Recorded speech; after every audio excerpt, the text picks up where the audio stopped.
telling us on Friday there was no way it was going to happen. No, those weren't quite the words I used.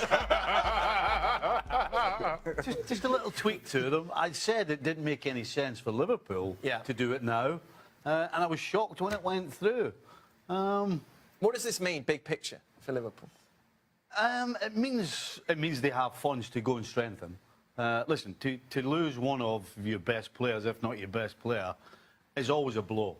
And it certainly doesn't help Liverpool in the chase for the top four. It means that the likes of Lallana and Mane have to step up now.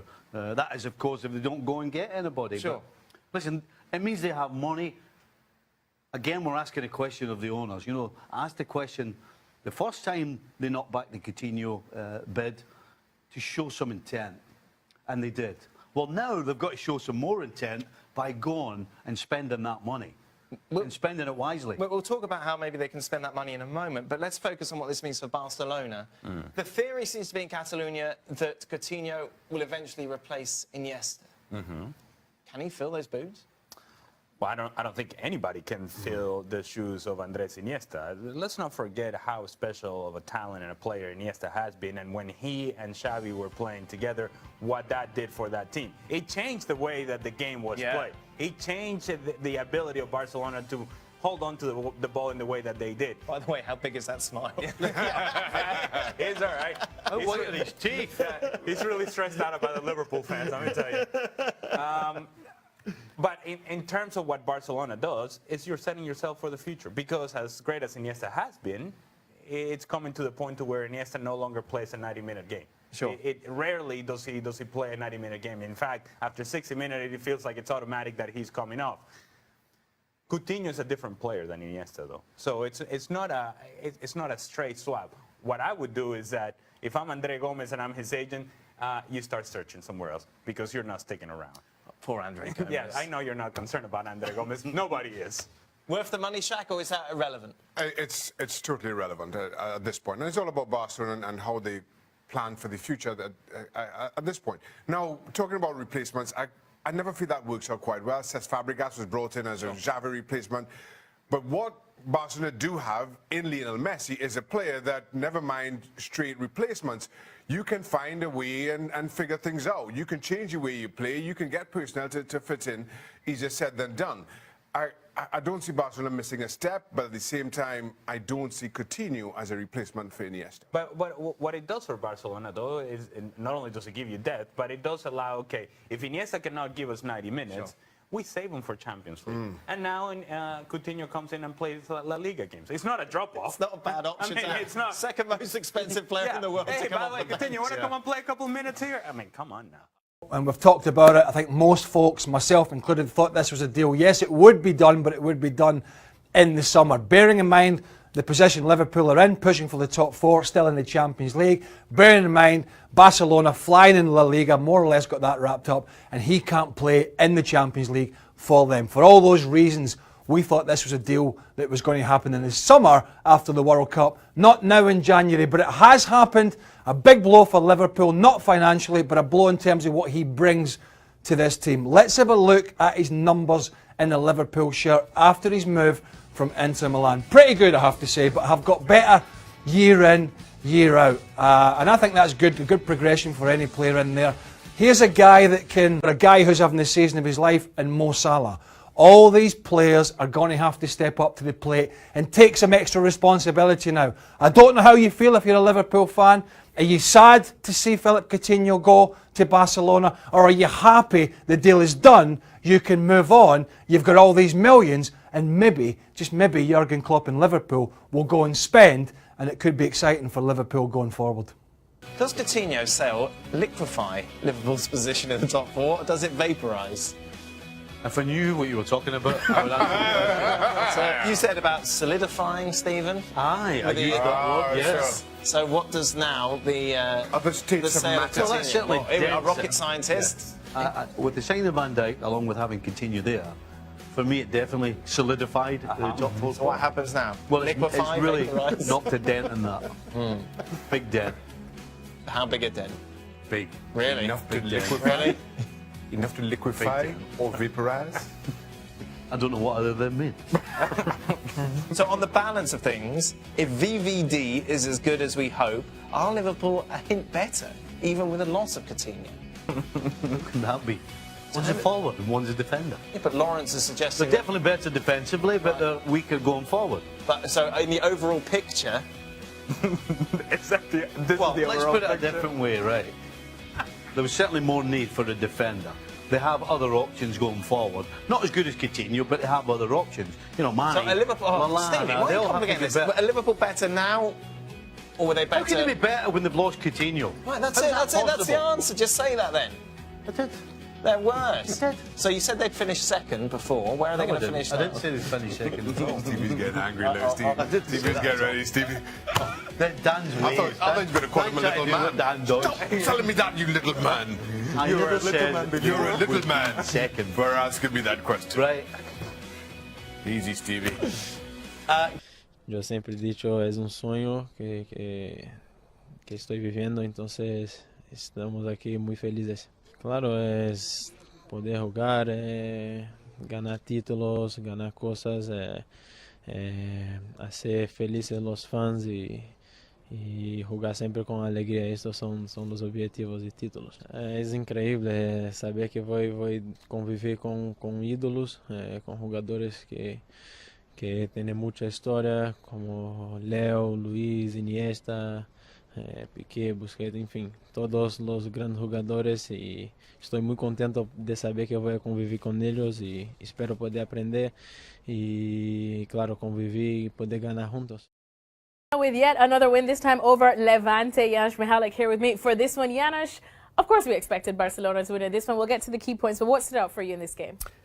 How easy it was. Really, it was a training exercise for the most part. Yep. It wasn't breathtaking. It didn't need to be because Levante, for the most part, really didn't threaten. A couple of times here or there. That's always going to happen, I think, when you play against a team like Barcelona because they commit so many players. But for the most part, this was rather easy for them. They continue to go from strength to strength. All right, well, let's talk about what everyone really wants to talk about. Philippe Coutinho, of course, that is where we want to talk about things. Dembele is back in the picture, though. So where do you see Coutinho fitting in? I know a lot of people have been saying that he is the perfect replacement for Andrés Iniesta. Well, he is. That's true. But for me, he's a perfect replacement for Neymar. Right? I mean, they're really in many ways identical. Yes, we can argue who's slightly better, but I think they're very comfortable on the ball. They can beat you one-on-one. Obviously, they have great vision, set pieces. So they're very, very similar. But, you know, when I think of Barcelona, I want them to attack. Yes. I know Valverde has used the absence of Neymar to play in that 4-4-2, and they're more balanced, and that's all great. But if you watch Barcelona, if you're a Barcelona supporter, you don't want to be balanced. You don't want to be more defensive. You want to attack. That's You what wanna makes go it after it. special. That's why we want to watch Barcelona. So think about that. In a 4-3-3, I play Coutinho in the spot of Neymar more often than not. And of course, he can play in the midfield, and he will be, in a way, a perfect replacement for Iniesta one day. All right, thanks so much, Janusz Mihalik. So exciting times at Barcelona, but for now they're celebrating a big win over Levante. The transfer window, Gab, we've seen plenty of action already. We talked about Coutinho going to Barcelona. Have they made a move for someone else as well this weekend? Yeah, they're very close to locking up a central defender, Yerry Mina, from Palmeiras, a big Colombian guy. I think he's like 6'5" or 6'6" or something. He's 23 years old. It's going to be round about, I think, 10, 11 million euros. And that move will enable them, I think, to let Javier Mascherano go, potentially to China, get some money back there, get his wages off the wage bill. And the other big move that they hope to make is extend Umtiti's contract to kind of get their house in order, because he still has that very low release clause of 60 million euros. Well, relatively low, anyway. Well, certainly in the modern day, isn't it? 60 million from Umtiti, of course, a French international. There have, of course, been rumours linking him to Manchester City. Is this just kind of the agent playing games, or is there a chance he may actually leave the camp now? Look, he still has several years remaining. He's certainly given the indication that he wants to stay. It's not 100% clear to me that if he were to move to City, he'd be an automatic choice, because I think the thinking around City is Otamendi's played really well. I think City may look for some cover defensively during this window, but I think Umtiti might be out of reach. Also, remember, of course, he's also cup tied in the Champions League. Those are the kind of moves you generally see in the summer. Let's talk about Arsenal for a bit. Obviously, dumped out of the Cup. Alexis Sanchez, Mesut Ozil, ended their contract in the summer.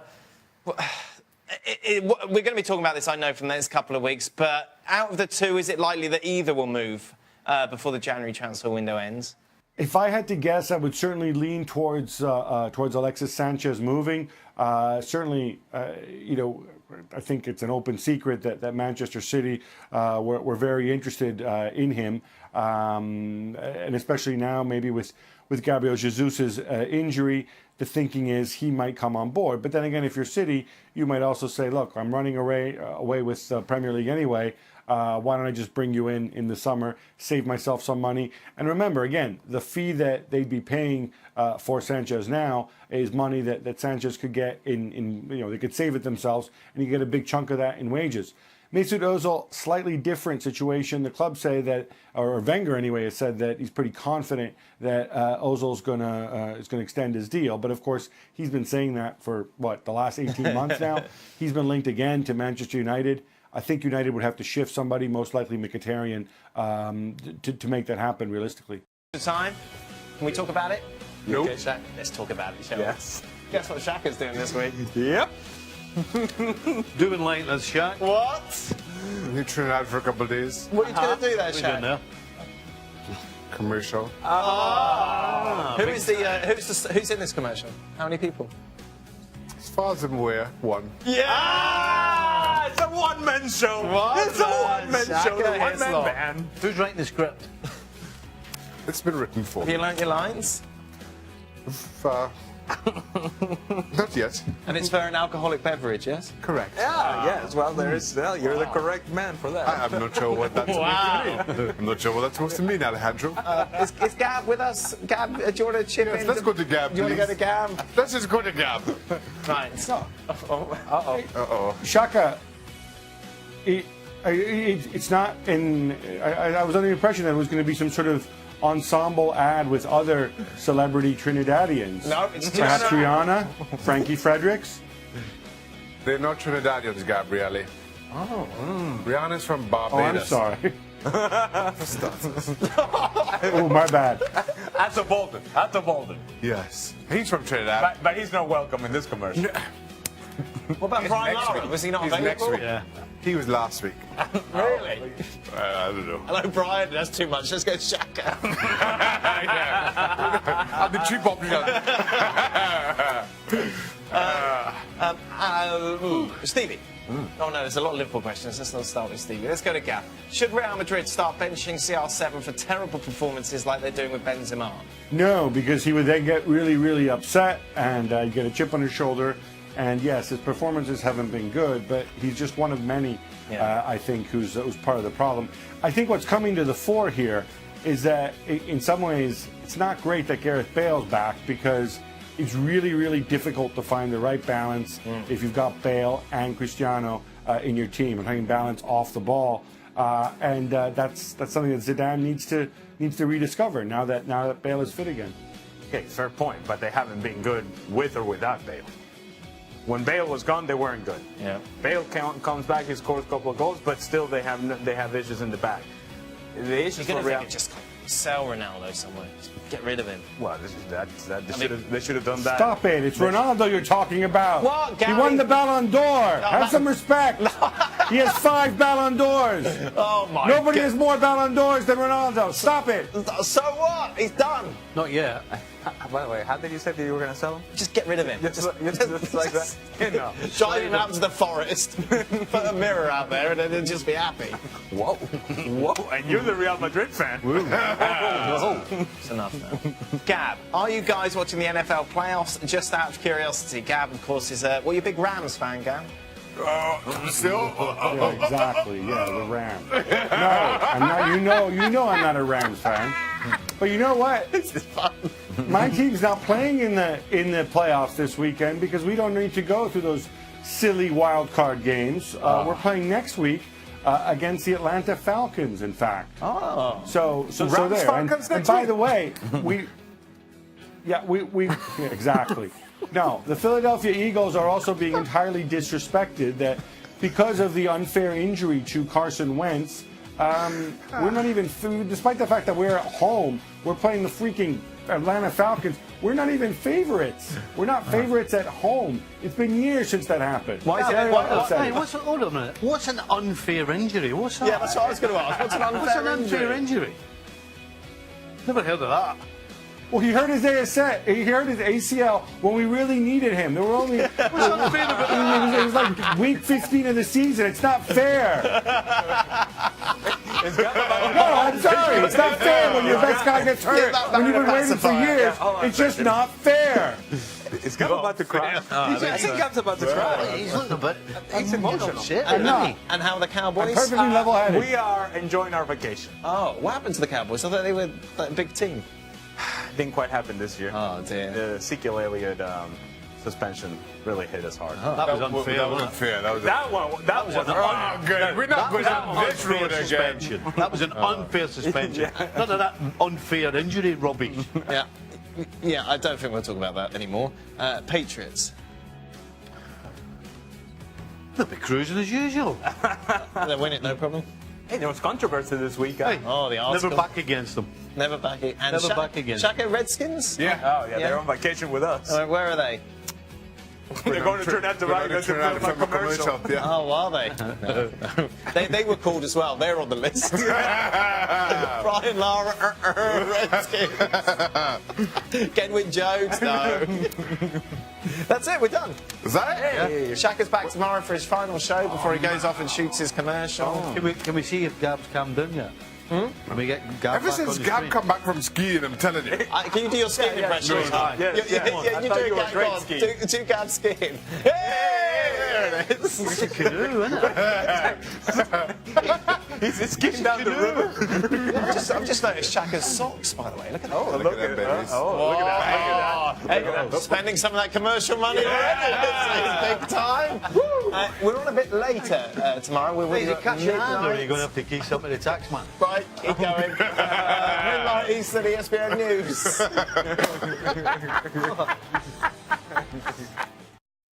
Tale in a world with not a lot of fairy tales anymore, so I think something like that is quite special. Was a difficult decision, to be honest, to make. Well, because to be 100% honest, the first plan was not to start him tonight, but Dejan and Raki played really a lot of games in the last few weeks, and so I changed my mind this morning. Obviously, good idea at the end, because the whole game was good. It showed a lot of the things we want him to show in the future, very often. Heading, of course, football-wise, first touch, good, under pressure, good. And then around set pieces, proper threat. But a penalty. Where's my friend? Not here anymore. He is here. Okay. Sorry. So it was for me. For me, it was exactly the same. I saw it once now. After the game, it was exactly the same situation like in the last game. And I don't know. Probably you all said if the arms are there, if the hand is there, then it's the fault of the centre half. I don't think both situations were penalties, but everybody told me afterwards the Everton one was a penalty, so I learned it. So this one was a penalty today.